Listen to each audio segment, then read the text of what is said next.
en primer lugar es importante señalar que de acuerdo a la Constitución, quien tiene la responsabilidad de seleccionar, de crear el mecanismo de selección que está establecido en la propia Constitución y la ley, la Asamblea Nacional, el Poder Legislativo.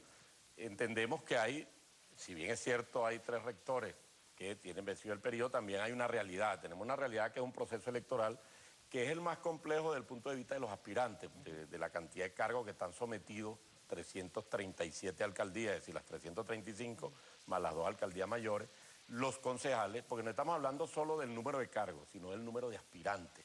Entonces son elecciones, digamos, complejas en ese sentido, no complejas desde el punto de vista técnico, organizacional, sino de la magnitud de los aspirantes y las aspirantes. ¿Qué es lo que yo creo que ocurre? Es una responsabilidad de la Asamblea Nacional, pero la Asamblea Nacional es un ámbito de debate y de acuerdos políticos. Entiendo que las fracciones políticas que conforman la Asamblea Nacional fácilmente pueden haberse puesto de acuerdo para dejar correr, y eso no implica ninguna irregularidad, ninguna situación anormal, dejar que la directiva actual del Consejo Nacional Electoral, conformada por las 4 rectores y el rector Vicente Díaz, saquen en buenos términos, manejen, administren, lleven la rectoría de este proceso electoral municipal, local, de diciembre próximo, y luego en la instalación del nuevo periodo legislativo que corresponde al año 2014-2015, puedan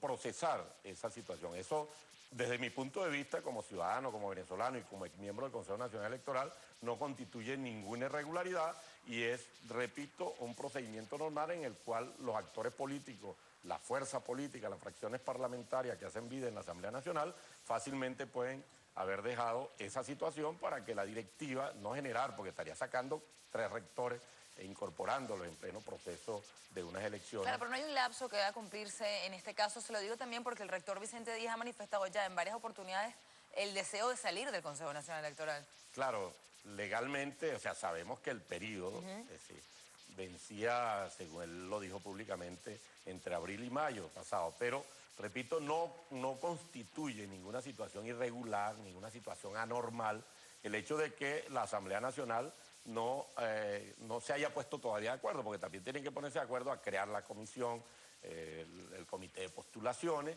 y luego abrir el lapso a través del cual se someten a consideración la evaluación de aquellas candidatos y candidatas propuestos por la sociedad civil, porque es el mecanismo que está previsto para estos 3 cargos, con sus respectivos suplentes, y se procede a la selección. Pero repito, no hay ninguna situación irregular. Los 5 rectores que están actualmente normalmente y con todo el soporte legal, constitucional, institucional y con la experiencia que tienen de 7 años en el cargo, 1 y 3 y medio los otros, pueden manejar el proceso electoral, y para los efectos de los venezolanos y las venezolanas y de los propios actores políticos, lo mejor es que concluyan ese proceso electoral que ya ha hecho andar y que está en plena fase. Hay otro tema que se ha venido manejando, sobre todo con toda esta ola y esta lucha que ha emprendido el gobierno nacional a propósito del tema de la corrupción, y es el financiamiento de los partidos políticos. Siempre estaba allí. Si bien la Constitución del 99 pues elimina el financiamiento a partidos políticos, el presidente Nicolás Maduro ha hablado de crear un nuevo sistema, de que se pueda financiar a los partidos. ¿Hay posibilidad de que eso sea? ¿Cuán sano puede ser eso? ¿Y cuál es la posibilidad de que sectores de la oposición ciertamente puedan recibir financiamiento? Porque ahora son acusados de recibir financiamiento de sectores privados. Sí, fíjate, eso que ha planteado el presidente Nicolás Maduro a mí me parece de una gran pertinencia y de un gran impacto y una gran trascendencia, no solo para los actores políticos, sino para todo el Estado venezolano y para la sociedad venezolana, la ciudadanía y los ciudadanos. ¿Por qué? Fíjate, aquí hay que alertar, y los venezolanos y las venezolanas debemos mirar lo que pasó en la década del 80 en Colombia. Es decir, los carteles, del cartel de Medellín y el cartel de Cali, se involucraron en todas las actividades políticas, porque la gente recuerda solo que Pablo Escobar fue diputado suplente, ¿no? Antes de él ya otro de los miembros del cartel de Medellín había resultado diputado principal, que incluso fue alguien que compró una isla en el Caribe donde los aviones cargados de cocaína, los pequeños aviones llegaban y de allí montaban otras cargas y en otros transportes hacia los Estados Unidos. Estamos hablando de Colombia, década del 80, cómo a partir de allí el narcotráfico penetró toda la sociedad colombiana, incluyendo fundamentalmente la política. Hoy está preso Alberto Santofimio, que fue senador, candidato a la presidencia, ministro del Interior en Colombia, y está preso por estar acusado y sentenciado de ser el autor material del asesinato de Luis Carlos Galán. Sigue un juicio contra él de ser también el autor intelectual de la muerte del ministro Lara Bonilla. ¿Y quiénes los asesinó? Él es el autor intelectual, está acusado de eso, y lo asesinó el cartel de Medellín. México, finales de la década del 80, cuando se destapa el caso Irán-Contra, quien presidía la Comisión Parlamentaria Norteamericana era John Kerry, que por sospecha de que la CIA estaba vinculada al narcotráfico mexicano y colombiano en actividades contra el gobierno sandinista, el informe que produce John Kerry produce esa situación. Caso venezolano hoy en día. Eso que ha dicho el presidente Maduro y el debate parlamentario que se dio sobre el posible o supuesto financiamiento de actividades ilegítimas como el narcotráfico en la actividad política es muy grave, por dos elementos antes de eso.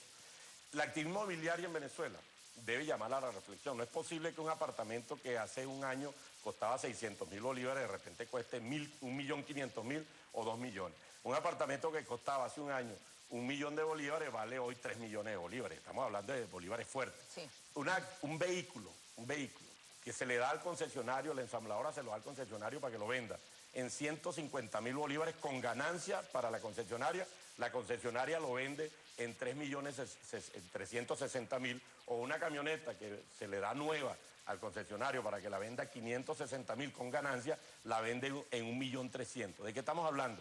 Que el narcotráfico está lavando dinero. Está lavando dinero a través del sector inmobiliario, a través del sector de venta de vehículos nuevos y usados, y se te está intentando meter en la actividad política. En ese sentido es muy importante la posibilidad de que se apruebe un mecanismo legal que garantice que las organizaciones políticas y la actividad política puede ser financiada por el Estado, porque eso le permite al Estado controlar, supervisar y chequear cómo se está manejando. Claro, pero a su juicio, ¿cómo debería darse ese proceso? Es decir, como iniciativa, porque muchos podrán pensar, bueno, ciertamente el Estado va a ofrecer dinero para que partidos políticos de oposición puedan participar de manera igualitaria a otros partidos agregados al gobierno nacional, por ejemplo. Sí, fíjate, en el pasado en Venezuela incluso existió la figura a través de la cual se repartía un monto de dinero a partir del resultado electoral. Es decir, quienes obtuvieron una mayor votación van obteniendo dinero que además le permite saldar las deudas, pero eso le permite al Estado tener un mecanismo de supervisión.